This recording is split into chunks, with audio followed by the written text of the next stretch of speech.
খাদ্য শস্য ও আলু থেকে আমরা শর্করা পেয়ে থাকি, যেমন চাল, গম, আলু, ভুট্টা ইত্যাদি।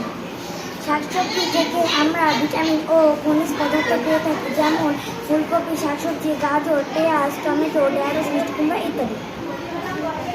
ফল থেকে আমরা ভিটামিন ও খনিজ পদার্থ পেয়ে থাকি, যেমন আম, জাম, কাঁঠাল, কলা, আপেল, কমলা, আঙ্গুর ইত্যাদি।